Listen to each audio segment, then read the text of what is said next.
Good afternoon, everyone, and welcome to our meeting today. This is the 765th meeting of the Economic Club of New York. I'm John Williams. I'm the President and CEO of the New York Fed and chair of the club for a few more hours. The chair of the club part. Recognized as a premier nonpartisan forum in the nation, the Economic Club of New York stands as the leading platform for discussion on economic, social, and political matters. For more than a century, the club has hosted over 1,000 preeminent guest speakers, contributing to our tradition of excellence. I'd like to extend a warm welcome to the students who are joining us virtually from Rutgers University, NYU Stern School of Business, and the Graduate Center. We're also joined by members of the largest ever class of 2024 fellows, a select group of diverse, rising, next-gen business thought leaders. It's my honor today to welcome our guest today, the chair and CEO of Take-Two Interactive, Strauss Zelnick. Strauss, a partner at Zelnick Media since 2001, became chair of Take-Two back in 2007 and CEO in 2011. Prior to forming Zelnick Media, Strauss was president and CEO of BMG Entertainment, a $4.7 billion music and entertainment company. And before that, Strauss was president and CEO of Crystal Dynamics, a producer and distributor of interactive game software. And he spent 4 years as president and COO of 20th Century Fox, where he managed all aspects of worldwide motion picture and distribution business. Additionally, he served as chair of the board for CBS Corporation from 2018 to 2019. So the format today is a conversation, and I'm honored to be moderating.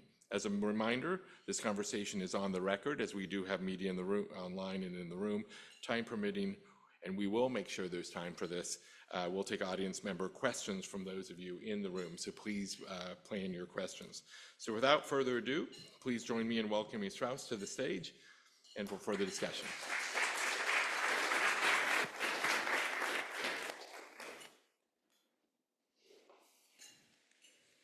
Well, thank you so much for joining us today. I've been looking forward to this conversation. Thank you. It's great to be here. Small room, so I hope you all have questions planned, and you're allowed to keep eating. I don't say that when you come to these lunches, but it's okay, you keep eating. So let me just start with Take-Two Interactive. So this is about interactive entertainment. Your career is in entertainment broadly, you know, with all different forms of entertainment. So can you talk a little bit about what does it mean for entertainment to be interactive, and how does this segment of entertainment been evolving over recent years? So it's just a fancy word for video games. And we say interactive entertainment because some of the titles that we and others create aren't exactly games. So interactive means that as opposed to linear entertainment, which you take in and you sit back, interactive entertainment is where you lean forward and you engage. So, and in terms of the scale of the business, I think that's the question you're asking. This comes as a surprise to some people depending on your demographic. Interactive entertainment is about $180 billion annual business, and that's divided almost evenly between so-called console games and mobile games. And I'll stop there. How many of you play video games? Okay. How many of you play console or PC games? How many of you play mobile games? Got it. Okay. So 50–60% of the people here. So that's about a $180 billion business. It is second only in entertainment businesses to all forms of television. So broadcast television, connected television, that's every kind of television. It's about a $300 billion business. And dwarfs businesses like box office, which is $30 billion, recorded music, which is $29 billion, and books, which is about $78 billion. So it's big business and growing more rapidly than any other entertainment business, including connected television. Really? No, that's great context. So I'm, the one thing that comes up in entertainment is we're going to talk a lot about AI. We're going to talk about a lot of new technologies, new things, but also we see a lot of things that have been around a long time. So you've got a new Star Wars scene launch earlier this month, and so I have to. Okay, so you were trying to gauge kind of different generations here. I am of the generation where, as a teenager during Star Wars, it's still a huge franchise. How do you connect with the younger crowd that's looking for entertainment and interactive entertainment, and kind of the people who've been enjoying kind of certain franchises for many decades, which your company is famous for. Some of your franchises have been around a long time. So how do you make sure that you're reaching all these targets in an engaging way, our audiences? We do address all audiences. So we have games like NBA 2K and WWE 2K, which are rated for everyone and appeal to, to kids and adults. And then we have adult-oriented titles like Grand Theft Auto, which is the biggest entertainment franchise ever created. And then stuff in between. Our mobile games in general are available to all audiences. Mobile games tend to skew older and more female.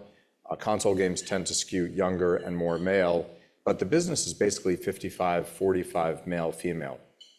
And the average age of an interactive entertainment consumer is 37. So this is, it's not really what people expect. I think most people think of people who are frankly older. Think of video game players as young men, and that's just not the nature of the business anymore. Pretty much America's pastime. Well, you mentioned America's pastime, but we're a big exporter of entertainment around the world. I mean, we're still the center of most entertainment in countries abroad. Is that a big part of your business too, in terms of exporting? It is, although it's a great point. Interactive entertainment is about, companies like ours are basically derive their revenues from the US and Western Europe. However, China is a massive market. China also has some limitations on what non-Chinese companies can purvey in the market. So we need to get approvals, we need to have a local partner. And also the tastes in the Asian market are different in certain instances than tastes in Western markets. So unlike, say, the motion picture business, which is really US-centric, interactive entertainment also has a strong local presence throughout Asia, in addition to Western companies that purvey their products worldwide. We do see international markets growing more rapidly. Well, one thing you can, if you play interactive video games, one thing you can do, you can recognize is you get on that game any time of the day, you'll be playing with players from all parts of the globe, depending on what time of day it is and what game you're playing. It's kind of actually a key point, that interactive entertainment is a social activity. It's not just an entertainment activity. And for people who play multiplayer games, they actually engage with people, as you said, and create communities. So my mom, I'm not going to tell you her age. She looks great for her age, I'll have you know.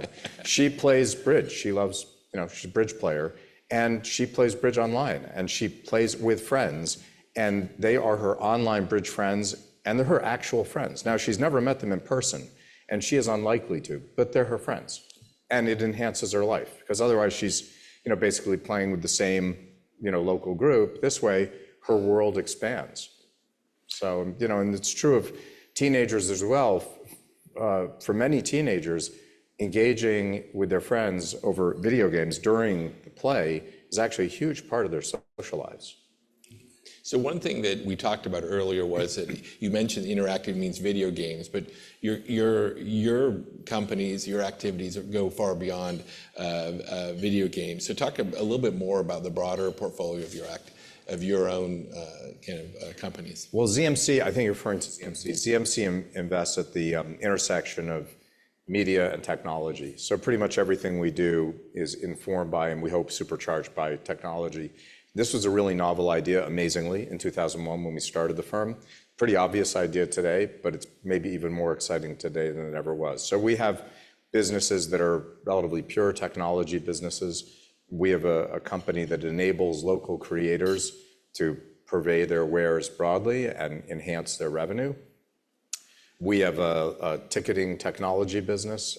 We have live events business. In fact, I'm going to visit our live events business in Tennessee right after lunch. So we have an array of businesses in and around media, entertainment, communications, and technology.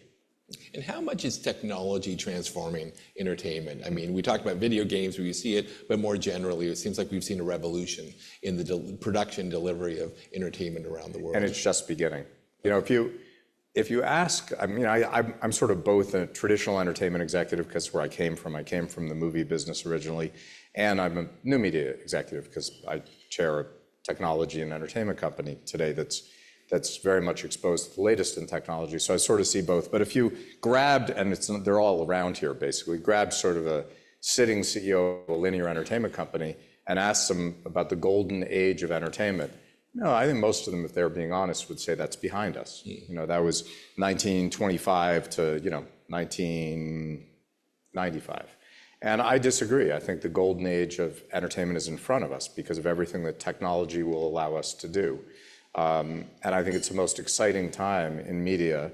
And I've been saying for a long time, and until generative AI came along, I think this seemed a little more interesting than it will now, but I've been saying no matter how much data you think consumer and enterprise will need and want 5 years from now, you're wrong, it'll be more. Now everyone believes that. NVIDIA's stock performance reflects that. But I think what you're seeing in generative AI is just scratching the surface of what we will require and want in terms of data. And basically all companies, of course, become media companies in that context. Well, maybe we should jump right into the AI topic. It's been the topic of the club's conversations over the last 18 months or longer. It's the #1 topic. As a person who's played video games for a long time, there's been AI in video games and in related kind of consumer products for a long time. They've gotten fancier and more sophisticated. But how do you see AI affecting your companies, the industry, and generative AI? Is this a game changer, or is it just another evolution in the industry? I'm so glad and shocked that you asked that question about AI. And completely coincidentally, I have a visual aid. Okay. So, but just because I thought it was a possibility. This is, are you all familiar with the Gartner hype cycle? Mm-hmm. And if you're not, you're going to be shortly. So basically, this is a hype cycle that the Gartner Group said, first is a trigger, that's the new thing coming along. Now, as you pointed out, AI was not new to us in the interactive entertainment business. That's how our business is built. Then you get to this sort of the inflated expectation phase very quickly. This happened with, obviously with Internet 1.0 that peaked in 1999, for those of you who remember that. I don't know, you could put SPACs. Anyone remember SPACs? Anyone lose some money on SPACs? Anyway, my opinion is we're not here, we're here. And as great a company as NVIDIA is, I would just argue that a $3.22 trillion market cap, when you have $50 billion in EBITDA, up from $12 billion in annual EBITDA pretty recently, that's, I don't know, maybe I'm mistaken, but that just strikes me as we're somewhere around here. And it is a great company, make no mistake about it. Following that, you get to the valley of disillusionment, which is, okay, things aren't living up to the hype that was expressed, and now we think it's all over. I don't think we're gonna have a deep valley of disillusionment, but obviously, so much money has been poured into AI that we're not gonna escape this valley either. Then we go to enlightenment, which is, oh, some of the stuff is really, really working. I'll put NVIDIA in that, but I think there'll be other companies too. And then finally, productivity, which is, it just becomes part of the landscape.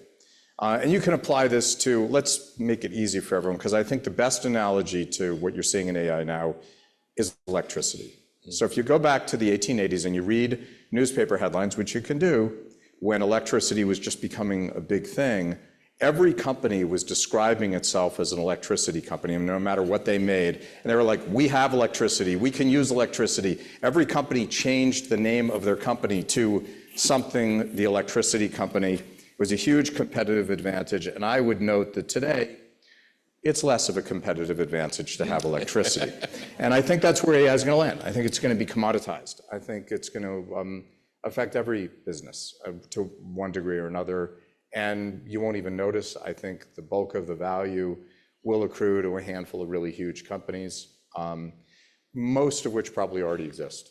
And I think a huge amount of value will be destroyed between the peak of that we're at now and the trough.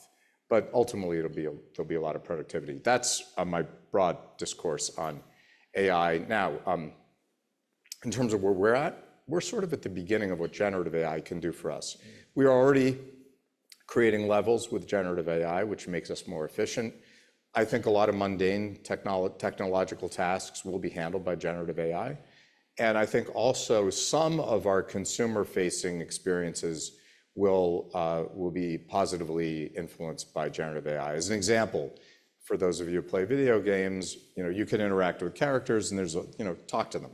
you're typing usually, but they're talking back to you, and all of that dialogue that's coming at you is scripted by writers and recorded by humans, all of it. So for a game like Grand Theft Auto 5, which is a 100-hour single-player game, imagine the thousands of lines of dialogue that had to be written and recorded. Now you could imagine a situation where we actually train AI models to basically embed the plot, the characters, where you have to go, but the actual interactions, the actual dialogue can be created on the fly. It'll feel more naturalistic. We should have voice recognition as well in 2 minutes. And you're going to find out that, when you play the video game, you have a very different experience than Barbara does. And you play it again and have a different experience. So I think it's going to very much enhance what we do. And when you think about all the investments in AI now, you're talking about this whole kind of the hype of AI.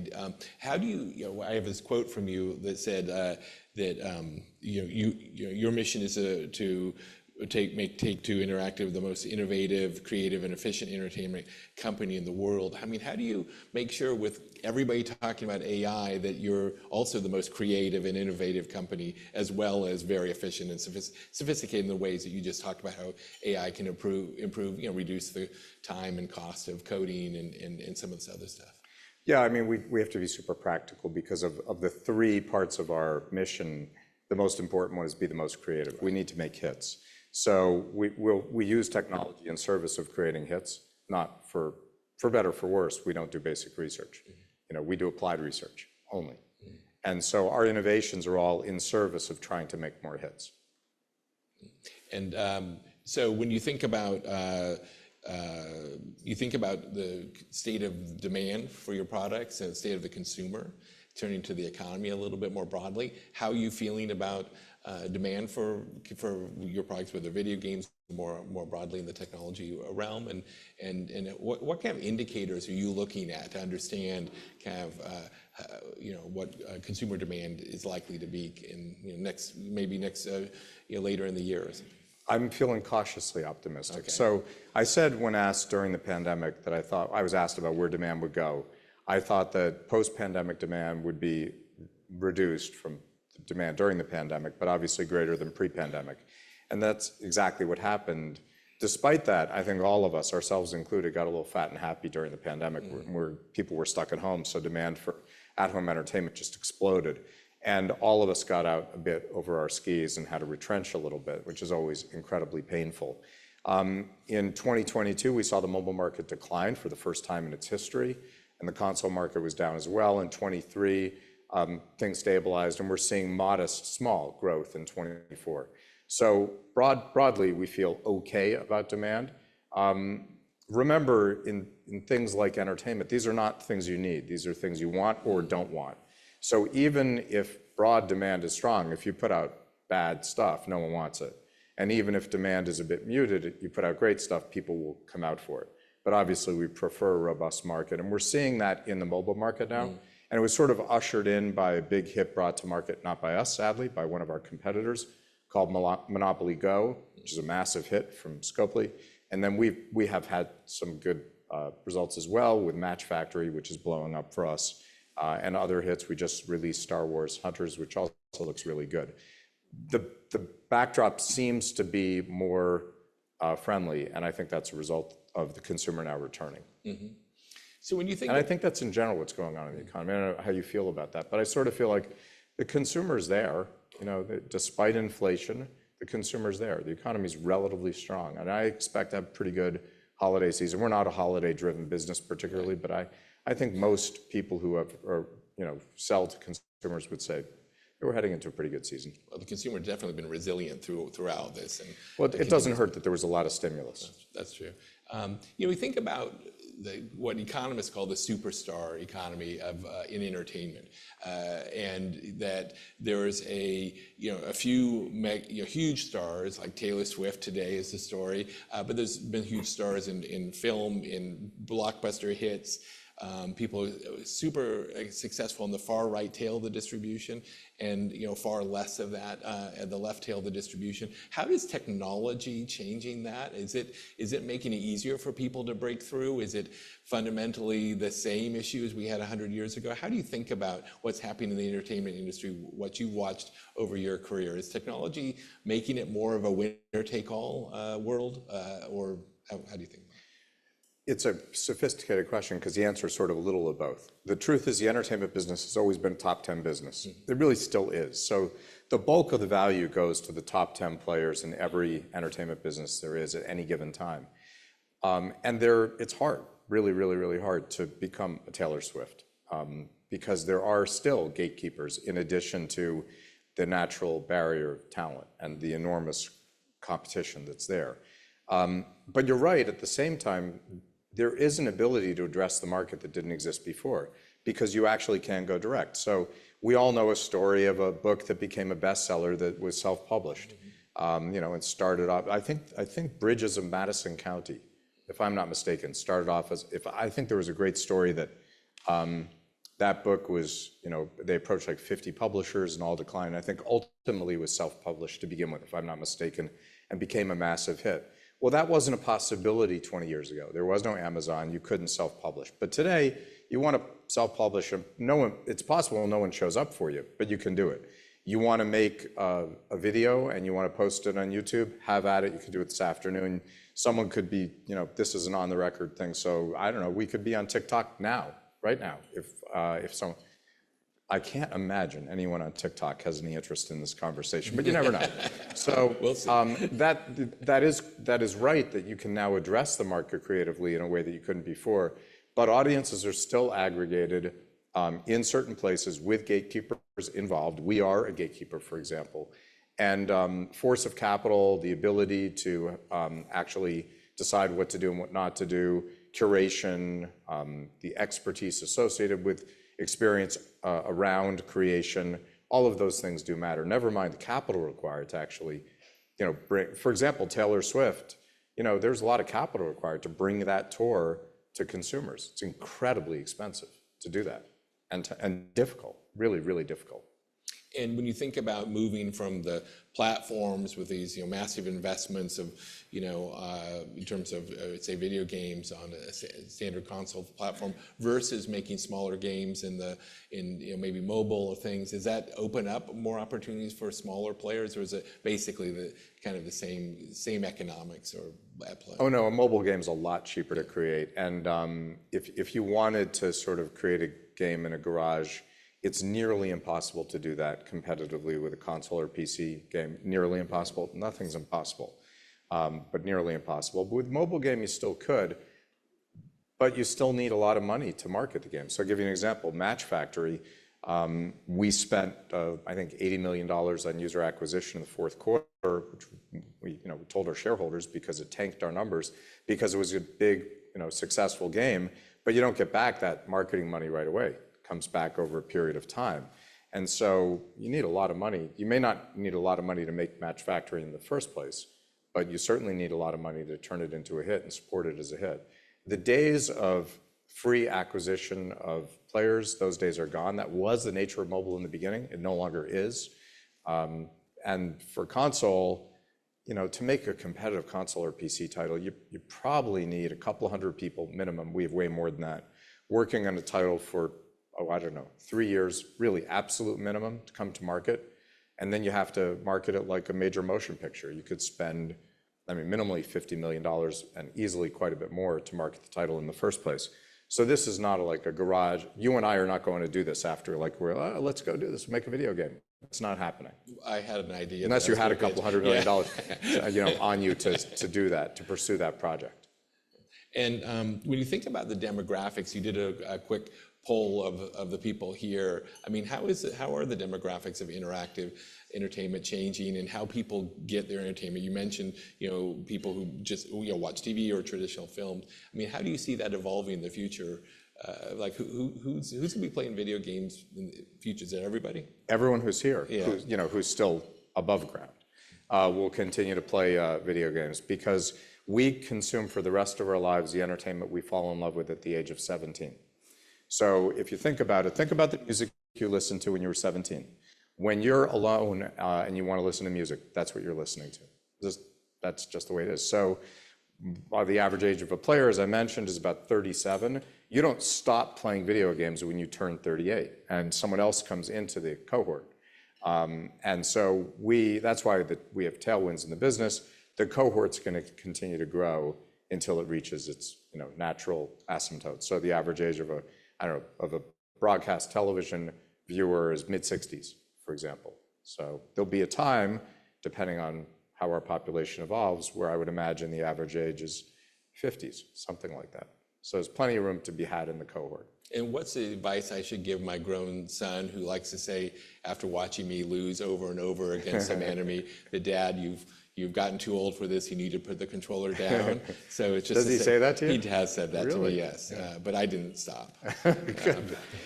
Your son is totally wrong. I mean, you can get better at any given time. And you ask what advice you should give him. I don't know. Does he take your advice? My sons do not. So, but I mean, you can get better at any time, and it's great. I mean, you're living proof that you did not grow up with video games, I'm guessing. No, I did not. You probably. I had Dungeons and Dragons, so it's a similar kind of background. It is. So did you play Dungeons and Dragons? Yeah, this is no surprise to anybody here. Yes, I did. I was an avid. Do you still, by the way? I do not play Dungeons and Dragons. Because many people still do. No, but video games, multiplayer video games, basically have a very similar kind of social experience. That's what they're based on, in fairness. I mean, the same people who created video games in the beginning were people who loved to play Dungeons and Dragons. And now they had this new technological, landscape on which to play. Yeah, and it's a massive global industry too. Yeah. Okay, so we've talked about AI, we've talked about video games, we've talked about hype cycle. We talked about my hype We've cycle. talked about that. So, but you've actually covered a lot more besides video games and technology in your career. So one of the things is you've written some books, and one about fitness. And I was wondering if you could talk to people about, what's about this challenge between sitting around playing video games and watching TV and actually getting exercise and going outside. So talk a little bit about your perspective on that. First of all, I don't preach on any of these topics because I think there's room for any number of interests, and some people have interest in physical exercise and some do not. I don't want to ever be a scold. I am not of the view that electronic entertainment is bad for people. There are people who can take that position. And let's put it in context. The media day, believe it or not, now is 13 hours. Now, there's a lot of parallel media consumption going on there, but it's a really long media day.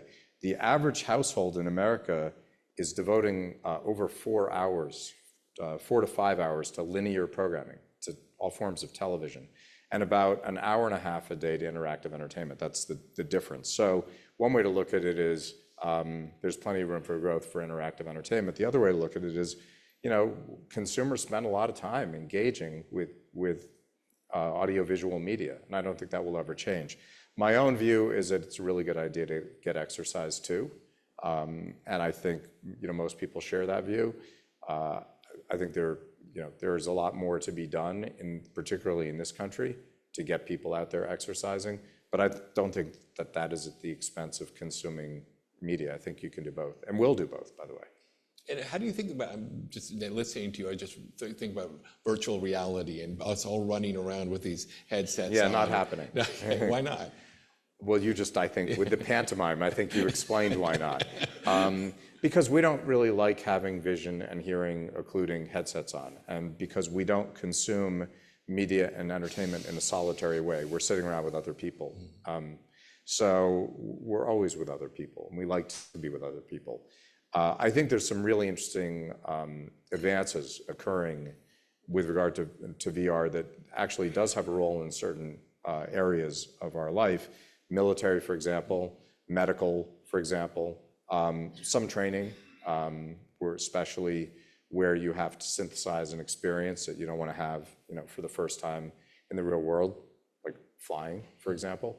But when you get into entertainment, we don't need an experience that has that much fidelity if it's at the expense of being able to engage with another person. And the problem with VR is, as we're experiencing it now, just now, is you need a very expensive rig, you need dedicated space, and it makes most people nauseated within about 20 minutes, like 99% of the population. And how many of you have tried VR? Just raise your hand. Keep your hand up. How many of you tried VR and really, really liked the experience? Okay, yeah, I'm getting like 3. How many of you, come on, 3, I'll take your half as a 3. Okay, how many of you who enjoyed the experience have engaged with your VR rigs within the last week? Okay. Yeah, that absolutely, that counts, yeah. So 2 people in the room. I mean, it's not that many people, but I think that's an example of what's going on, which is for a really avid consumer, it's a pretty cool experience. My experience, at least so far, is it has not proven to be durable, that people engage with the experience for a while and then move away from it for all the reasons that I said. It's solitary, it's clunky, it's expensive, you need dedicated space, and it can make you nauseated. But I think that'll change. It won't change because of technology changing the way a vision and hearing, including headset, makes you feel. It will change because, like Vision Pro, you're going to have the ability to engage with the real world at the same time. Now, that will make it less effective as a VR device, but it will make it more acceptable as a device we can engage with. Also, the form factor will obviously change. And if we get to a point where we're dealing with contact lenses, for example, I can imagine much broader adoption than if we're dealing with a headset or even glasses. Okay, so I'll ask one final question on this same theme, and then open it up to the group to ask questions on any topic that you'd like. So your companies have to make big investments based on what you're expecting the consumer to want, what the technology will be, how the consumer will want to interact with, whether it's on consoles or streaming or whether it's VR or whatever it is. So talk a little bit, you've been in the entertainment industry quite some time. You've seen a lot of change, a lot of innovation. How do you make sure that you're balancing staying ahead of the curve, meeting the consumers taking the consumers where they're going, or where you're, and yet not having, big mistakes? And how do you talk a little bit about that, given it's a very innovative sector? Well, we try not to take risk on a market. So, for example, we wouldn't invest in something hoping that a market exists several years from now. We will let other people blaze those trails. So at Take-Two, for example, everything we make, we have to believe that at least there's a potential for an audience. We're not going to invest hoping that an audience springs up. But you're right, every time we make a new game based on new intellectual property, we're taking a huge risk because that thing, didn't exist before by definition, and people may or may not show up for it. So we have to balance investing in new intellectual property with bringing sequels to market, which are much more predictable. And in other areas in which we invest, it's kind of the same thing. We're reasonably conservative in terms of what is actually out there that that we can deliver, what audience actually out there to which we can deliver, and then we're very aggressive on creating the thing itself that needs to be innovative, because the biggest hits are by definition, by their nature, unexpected. And if all you do is bring something that's derivative to market, you're likely to fail, and you certainly will not bring the biggest hits to market. I remember years ago, everybody was going to be watching 3D TV, do you remember? And we're all going to be watching that, and that everything was supposed to be designed for that, but really that, for the same kind of reasons, that didn't take off in the way. Well, that's an example of, first of all, it's betting on a market, but it's also kind of forgetting history, because 3D's been tried numerous times, and we just don't seem to care about 3D as consumers. I mean, it's been tried since the 1950s, and 3D has always been a novelty.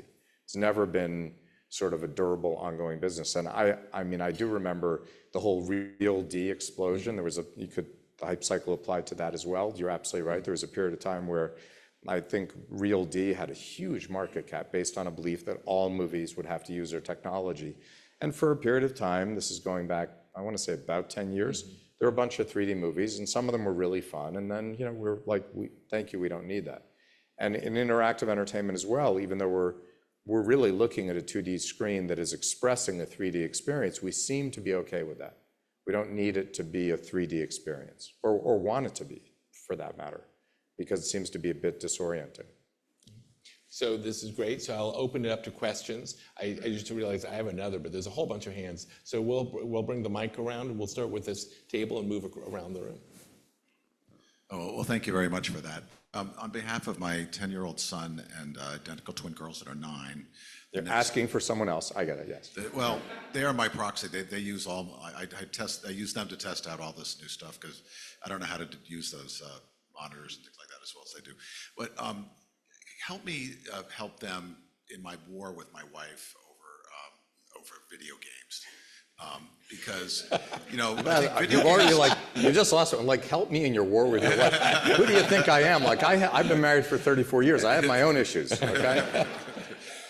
You know, it's sort of like, you know, football and video games are just viewed as these really, you know, like dangerous things for kids. But then I see my kids, and I've sort of snuck in the Nintendo, and they're playing Minecraft with their friends, and they do interact, and it is social, and I'm trying to sell that. But you know, there's this whole image, right, that for kids that somehow it's like there's all this evil out there in interactivity, and you know, and somehow some bad guy's going to sneak in there and you know, get in the way of things, or there's spyware, or there's, you know, or educationally, like somehow it's too fast for their brains at a young age, and it makes them not interested in reading if they do the thing, you know, that whole thing, because this is that next generation coming in. And I'm a believer, because I'm telling my wife, like, look, you know, this is computer programming, right? I mean, you're learning, you play a video game, you're learning how to, you know, you